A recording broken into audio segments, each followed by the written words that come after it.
বাংলাদেশের সাথে ব্যবসা বাণিজ্যে অসহযোগিতা করলে ভারতই ক্ষতিগ্রস্ত হবে বলে মন্তব্য করেছেন শ্রম ও কর্মসংস্থান উপদেষ্টা অবসরপ্রাপ্ত brigadier general M Shakhawat Hossain. শনিবার দুপুরে সাতক্ষীরা ভোমরা স্থলবন্দরে এসব কথা বলেন ভারত যদি রপ্তানি বন্ধ করে তাহলে তারাই ক্ষতিগ্রস্ত হবে। আরও বলেন, সবাই বন্ধুত্বপূর্ণ সম্পর্ক চায়, অথচ মিডিয়ার অপপ্রচারে বাংলাদেশের জনগণ ভারতের বিপক্ষে দাঁড়িয়ে যাচ্ছে।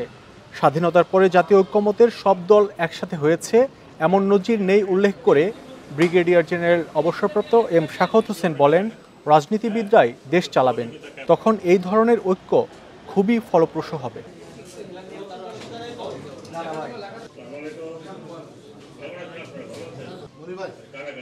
ওরা বন্ধ করলে ওনাদের ইকোনমি ক্ষতিগ্রস্ত হবে।